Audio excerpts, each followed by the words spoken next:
اقدس میں محترم اور محتشم ہوتے ہیں جو اللہ اور اس کے حبیب کا ذکر کرتے ہیں. تو سامعین زیباکار، یہ خوبصورت محفل جس کے اندر بچے، نوجوان اور بزرگ احباب شریک ہوئے، یقیناً یہ محفل اللہ رب العالمین کی بارگاہ اقدس میں مقبول ہے. اس لیے کہ جو بھی بندہ مومن خلوص نیت کے ساتھ اللہ اس کے رسول کا ذکر کرتا ہے، اللہ اس کے ذکر کو اپنی بارگاہ میں قبول فرماتا ہے. تو سامعین زیباکار، چونکہ یہ میلاد کی محفل ہے اور میلاد ہے ہمارے آقا کا، ہمارے آقا وہ جہاں صلی اللہ تعالی علیہ وسلم. خطبہ کے اندر میں نے 2 آیات پڑھی ہیں.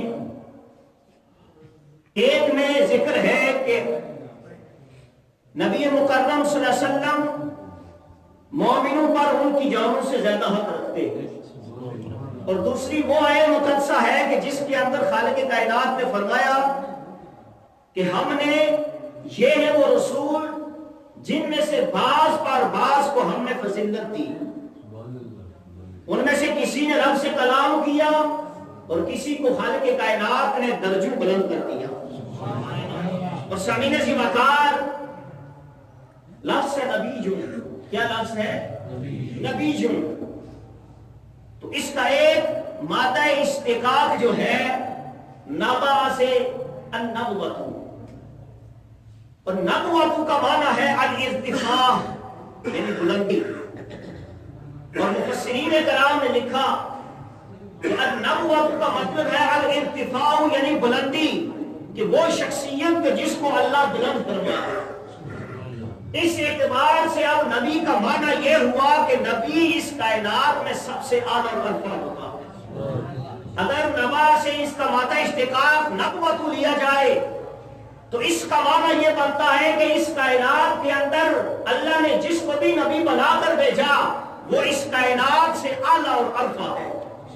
ثابت یہ ہوا کہ نبی کی جو ذات ہے وہ کمالات کے اعتبار سے، اپنے فضائل کے اعتبار سے سب سے اعلیٰ اور ارفع ہوتی ہے. اور خالق کائنات نے اپنے نبی کو، اپنے محبوب کو تمام انبیاء سے اعلیٰ اور ارفع بنا کر اس کائنات میں مبعوث فرمایا. یعنی انہ شرف علی سائر الخلق، کہ وہ نبی کہ جس کو رب کائنات نے اس کائنات کے اندر تمام انبیاء سے افضل بنا کر مبعوث فرمایا. اور سامعین زیباکار، جو کائنات میں سب سے افضل ہے، کائنات میں سب سے اعلیٰ ہے، خالق کائنات نے کائنات کی ہر چیز کو اس کے تصرف میں کر دیا. حضور سرور کائنات ہمارے آقا و مولا فخر آدم و بنی آدم صلی اللہ علیہ وسلم کی ذات گرامی تمام انبیاء سے افضل ہے. اور یہ بات یاد رکھیں کہ نفس نبی کے اندر، نفس نبوت کے اندر تمام انبیاء برابر ہیں. یعنی نبوت کے اعتبار سے، نفس نبوت کے اعتبار سے تمام انبیاء برابر ہیں. فضائل اور مراتب اور مقام جو ہے وہ درجات میں ہے. کسی کو خالق نے کتنا درجہ عطا فرمایا، کسی کو کتنی فضیلت عطا فرمائی. اور مفسرین کرام نے لکھا کہ خالق کائنات نے دیگر انبیاء کرام کو جتنے فضائل عطا کیے، جتنے خصائل عطا کیے، جتنے مقام اور مراتب عطا کیے، خالق کائنات نے ان سب کو جمع کر کے اپنے محبوب کی ذات میں ودیت فرما دی. ان تمام کو جمع کر کے اپنے محبوب کی ذات میں ودیت کر دیے کہ جتنے بھی خصائل دیگر انبیاء کے اندر تھے وہ تمام کے تمام اللہ کے محبوب کے اندر موجود تھے. تو سامعین زیباکار، بات سمجھ میں یہ آئی کہ جس کو خالق کائنات سب سے افضل بنا دے، کائنات کی ہر چیز اس کے اختیار میں دے دیتا ہے، کائنات کی ہر چیز اس کے تصرف میں دے دیتا ہے. اور آقا و مولا صلی اللہ تعالی علیہ وسلم کو خالق کائنات نے کائنات کی ہر چیز میرے آقا کے تصرف میں کر دی، میرے آقا کے اختیار میں کر دی. اسی لیے شاہ عبدالحق محدث دہلوی رحمت اللہ تعالی فرماتے ہیں کہ معلوم شبد کی تار رما بدست ہمت کرامت پرست ہر چیخ واخد ہر گراہ واخد بھی پر اذن پروردگار حکمی تحد. آپ فرماتے ہیں کہ معلوم یہ ہوتا ہے کہ پروردگار عالم نے کائنات کی ہر چیز کو اپنے محبوب کے دست ہمت و کرامت کے سپرد کر دیا. ہر چیخ واخد ہر گراہ واخد بِإِذْنِ پروردگار خود مدحد، آپ جسے چاہتے ہیں جو چاہتے ہیں رب کے اذن سے عطا کرتے ہیں۔ اس لیے اللہ حضرت نے فرمایا واہ کیا جود و کرم ہے، شاہ بدھا تیرا نہیں سنتا ہی نہیں ماننے والا تیرا، کہ جب رب نے ہر چیز کو اپنے محبوب کے تصرف میں کر دیا، اپنے محبوب کے اختیار میں کر دیا، تو سامعین سے وقار محبوب کا اختیار ہے، جسے چاہے عطا کرے اور جسے چاہے اسے عطا نہ کرے۔ رب نے محبوب کو اختیار دے دیا ہے۔ سامعین سے وقار خالق کائنات نے فرمایا کہ یہ ہیں وہ رسول جن میں سے بعض پر بعض کو ہم نے فضیلت دی، ان میں سے بعض کسی نے اللہ سے کلام کیا اور کسی کے درجوں کو رب نے بلند کر دیا۔ اور مفسرین کرام فرماتے ہیں کہ جن کے درجے بلند ہوئے وہ ذات کون سی ہے، وہ ہستی کون سی ہے؟ وہ ہستی ہمارے آقا و مولا صلی اللہ علیہ وسلم کی کہ خالق کائنات نے تمام انبیاء پر آقا دو جہاں صلی اللہ علیہ وسلم کو فضیلت عطا فرمائی، اور جب فضیلت عطا فرمائی تو کائنات کی ہر چیز آقا دو جہاں صلی اللہ علیہ وسلم کے اختیار میں کر دی، آقا کے تصرف میں کر دی، جو چاہے جسے عطا کریں اور جو چاہے جسے چاہے اس سے واپس لے لیں۔ اور سامعین ذی وقار اب آقا دو جہاں صلی اللہ علیہ وسلم کی شان سنیں کہ جب میرے آقا کے اختیار میں دے دیا تو سامعین ذی وقار میرے آقا کا اختیار ہے، جو چیز جس کو چاہے عطا کرے، جس سے چاہے واپس لے لے۔ سامعین ذی وقار بخاری شریف کی حدیث مقدسہ ہے، مسلم شریف کے اندر بھی حدیث مقدسہ ہے، کتاب المناقب ہے۔ حضرت ابو ہریرہ رضی اللہ تعالیٰ عنہ بیان فرماتے ہیں کہ آقا دو جہاں صلی اللہ علیہ وسلم احد پہاڑ کے اوپر تشریف فرما ہے، آپ کی معیت میں حضرت ابو بکر صدیق بھی موجود ہیں، حضرت عثمان غنی بھی موجود ہیں، حضرت علی بھی موجود ہیں، حضرت عمر بن خطاب رضی اللہ تعالی عنہ بھی موجود ہیں۔ احد پہاڑ کے اوپر آقا تشریف فرما ہے، آقا کی معیت میں حضور کے وفادار یار بھی موجود ہیں۔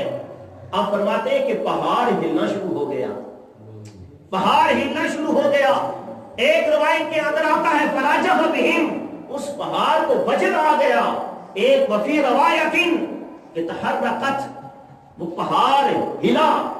اب آقا دو جہاں صلی اللہ علیہ وسلم نے فضربہ برجلہ، حضور نے اپنے پاؤں کی ایڑی اس پہاڑ کو لگائی اور فرمایا اسکن یا احد، اے احد پہاڑ رک جا، فما علیکم الا نبی و صدیق و شہیدان، کہ اے احد پہاڑ تو رک جا، تجھے علم نہیں کہ تجھ پر ایک اللہ کا نبی ہے، ایک صدیق ہے اور دو شہید تشریف فرما ہے۔ اب روایت میں آتا ہے کہ وہ پہاڑ رک گیا، وہ پہاڑ رک گیا۔ اب اس سے ثابت یہ ہوتا ہے کہ کریم نبی صلی اللہ علیہ وسلم نے رب کی بارگاہ میں دعا نہیں کی۔ جب وہ پہاڑ وجد میں آ گیا، جب وہ پہاڑ حرکت میں آ گیا، کریم آقا صلی اللہ علیہ وسلم نے رب کی بارگاہ میں دعا نہیں کی کہ مولا اس میں تو زلزلہ آ گیا ہے، اس کے اندر حرکت پیدا ہوگی ہے، پروردگار عالم اس کو روک دے۔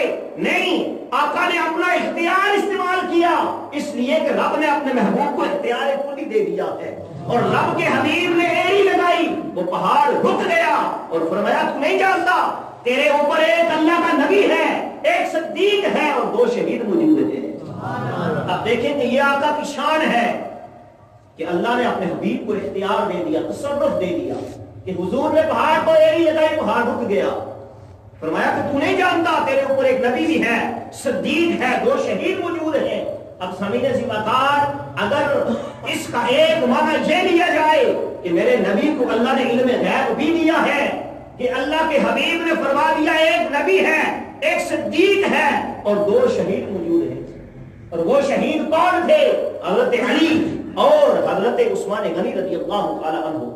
حضرت علی رضی اللہ تعالی عنہ کا دور شہادت جو ہے وہ 23 ہجری ہے، وہ 40 ہجری ہے، اور حضرت عثمان غنی کا جو شہادت کا عرصہ ہے وہ 35 ہجری ہے، اور حضرت عمر بن خطاب کا جو دور ہے وہ 24 ہجری ہے۔ حضور کے وصال کے بعد کچھ عرصہ کے بعد ان کا وصال ہوا، لیکن اللہ کے حبیب نے پہلے بتا دیا کہ یہ شہید ہے۔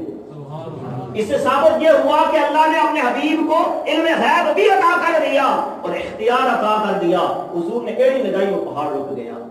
اور سامعین ذی وقار اب غزوہ بدر کے اندر حضرت عکاشہ رضی اللہ تعالی عنہ آپ میدان جنگ میں اتر آئے اور آپ بڑی بہادری کے ساتھ لڑ رہے تھے کہ آپ کی تلوار ٹوٹ گئی.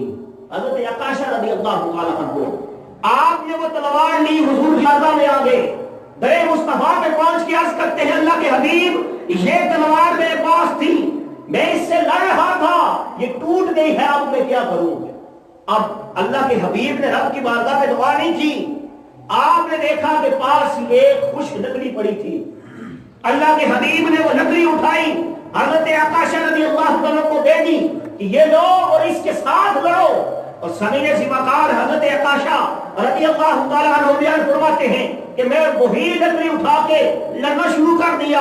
آپ فرماتے ہیں کہ میں کیا دیکھتا ہوں، وَهُوَ سَيْفٌ أَبْيَضُ طَوِيلٌ، کہ جب میں نے اس لکڑی کو اپنے ہاتھ میں پہنا، اپنے ہاتھ میں پکڑا، آپ فرماتے ہیں میں کیا دیکھتا ہوں کہ اتنی سخت اور شدید سفید تلوار جو ہے وہ میرے ہاتھ میں موجود ہے. وہی لکڑی جو ہے وہ تلوار بن گئی. آپ فرماتے ہیں وہ سیف ابیض طویل، کہ وہ تھی تو لکڑی اللہ کے حبیب نے جب مجھے عطا کی، میں نے اس لکڑی کو پکڑا اور لڑنا شروع کر دیا.